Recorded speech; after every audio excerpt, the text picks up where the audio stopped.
ہے ایک جگہ، بلکہ ایسی جو آیت میں نے پڑھی اس کے اگلی آیت میں کہ یا بنی آدم لا یفتننکم الشیطان کما اخرج ابویکم من الجنۃ ینزع عنہما لباسہما لیریہما سوآتہما انہ یراکم ہوا وقبیلہ من حیث لا ترونہم انا جعلنا الشیاطین اولیاء للذین لا یؤمنون۔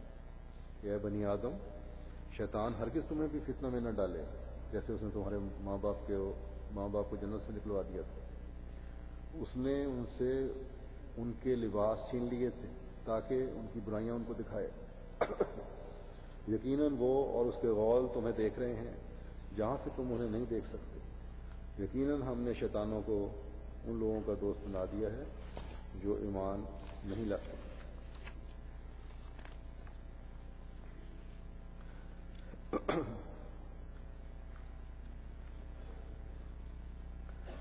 بس جو ظاہری لباس کے ننگ کی میں نے بات کی ہے، ایک مومن کبھی ایسا لباس نہیں پہن سکتا جو خود زینت بننے کے بجائے جسم کی نمائش کر رہا ہو۔ یہاں بھی اور پاکستان میں بھی بعض رپورٹس آتی ہیں کہ دنیا کی دیکھا دیکھی بعض احمدی بچیاں بھی نہ صرف پردے اتارتی ہیں بلکہ لباس بھی نامناسب ہوتے ہیں، اور یہ حرکت صرف وہی کر سکتا ہے جو تقوی کے لباس سے آ رہی ہے۔ بس ہر احمدی عورت اور مرد سے میں یہ کہتا ہوں کہ جیسا کہ اللہ تعالیٰ نے فرمایا ہے، بہترین لباس وہ ہے جو تقوی کا لباس ہے، اسے پہننے کی کوشش کریں تاکہ اللہ تعالیٰ کی ستاری ہمیشہ ڈھانکے رکھے۔ اور شیطان جو پردے اتارنے کی کوشش کر رہا ہے، جو انسان کو ننگا کرنے کی کوشش کر رہا ہے، اللہ تعالیٰ نے فرمایا کہ شیطان جو ہے، جو مومن نہیں ہے ان کا دوست ہے۔ اگر تو ایمان ہے اور زمانے کے امام کو بھی ماننا ہے تو پھر ہمیں ایک خاص کوشش سے شیطان سے بچنے کی کوشش کرنی ہوگی،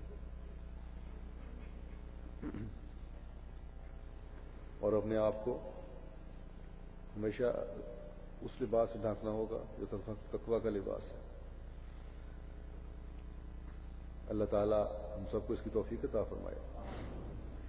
جیسا کہ میں نے کہا کہ حضرت مسیح موعود علیہ الصلوۃ والسلام کی بیعت کے بعد ہم پر بہت بڑی ذمہ داری عائد ہوتی ہے کہ ہم اپنی حالتوں کے بدلنے کی ہر ممکن کوشش کریں اور زمانے کے بہاؤ میں بہنے والے نہ بنیں،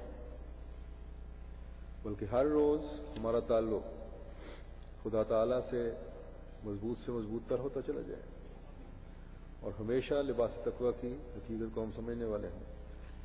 حضرت مسیح موعود علیہ الصلوۃ والسلام ایک جگہ فرماتے ہیں کہ ممکن ہے گزشتہ زندگی میں وہ کوئی صغائر یا کبائر رکھتا ہو، یعنی کوئی بھی انسان چھوٹے بڑے گناہ کرتا ہو، لیکن جب اللہ تعالیٰ سے اس کا سچا تعلق ہو جاوے تو وہ کل خطائیں بخش دیتا ہے اور پھر اس کو شرمندہ نہیں کرتا، نہ اس دنیا میں اور نہ آخرت میں۔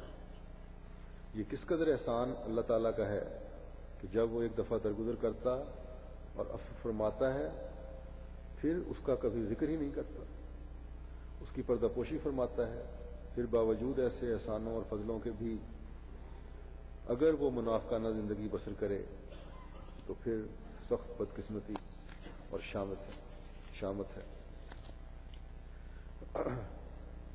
جیسا کہ ذکر ہو چکا ہے، اگر انسان برائیوں اور بدیوں پر دلیری اختیار نہ کرے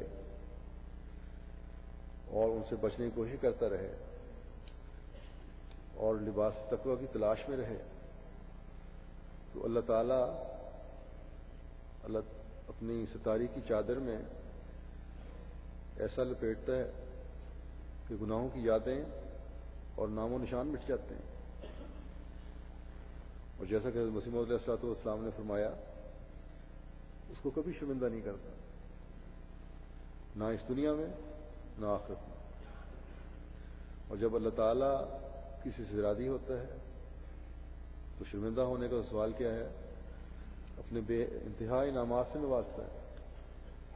اس بارے میں خدا تعالیٰ فرماتا ہے سورہ النساء میں کہ ان تجتنبوا کبائر ما تنہون عنہ نکفر عنکم سیئاتکم وندخلکم مدخلا کریما. اگر تم ان بڑے گناہوں سے بچتے رہو جن سے تمہیں روکا گیا ہے تو ہم تم سے تمہاری بدیاں دور کر دیں گے اور تمہیں ایک بڑی عزت کے مقام میں داخل کریں گے. اب یہاں فرمایا کہ بڑے گناہوں سے بچتے رہو. اس کا مطلب یہ نہیں کہ بڑے گناہوں کی تلاش کی جائے کہ کون کون سے بڑے گناہ ہیں جن سے بچنا ہے. ایک حقیقی مومن وہ ہے جو ہر قسم کے گناہوں سے بچتا ہے.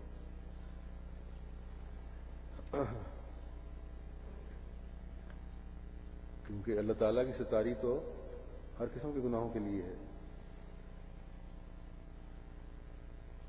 یہ اس لیے یہ نہیں سمجھنا چاہیے کہ بڑے گناہوں سے بچا جائے اور چھوٹے چھوٹے گناہ اگر کر بھی لیے تو کوئی حرج نہیں ہے. اللہ تعالیٰ نے یہ فرمایا ہے کہ جو یہ فرمایا کہ بڑے گناہوں سے بچو، تو اس کا مطلب یہ ہے کہ ہر قسم کے گناہوں سے بچو. کیونکہ قرآن کریم میں بڑے گناہوں اور چھوٹے گناہوں کی کوئی فہرست نہیں ہے، کوئی تخصیص نہیں ہے.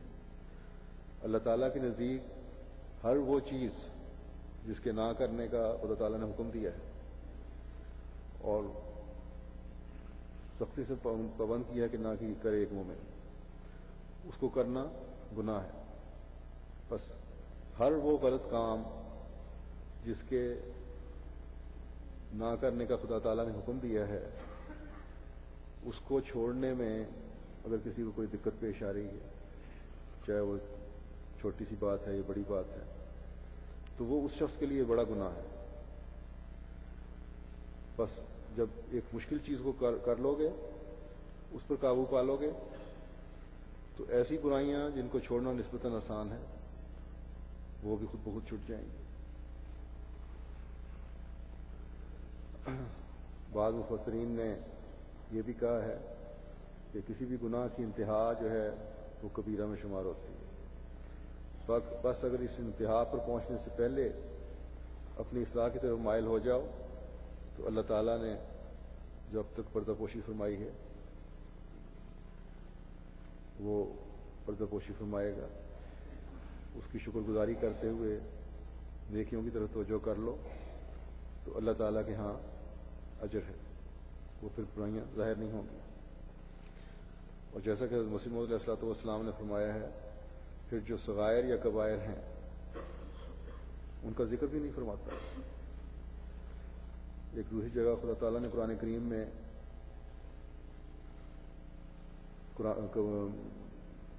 کبائر کو بعض دوسرے گناہوں سے ملا کر یہ بھی کھول دیا کہ ہر گناہ جو ہے وہ کبیرہ بن سکتا ہے. جیسا کہ فرماتا ہے سورہ شورى میں کہ والذین یجتنبون کبائر الاسم والفواحش واذا ما غضبوا هم یغفرون. اور جو بڑے گناہوں اور بے حیائی کی باتوں سے اجتناب کرتے ہیں اور جب وہ غضبناک ہوں تو بخشش سے کام لیتے ہیں. یعنی مومنوں کی یہ نشانی بتائی گئی ہے. تو یہاں مومنوں کے ذکر میں فرمایا کہ وہ بڑے گناہوں سے بچتے ہیں، بے حیائی کی باتوں سے بچتے ہیں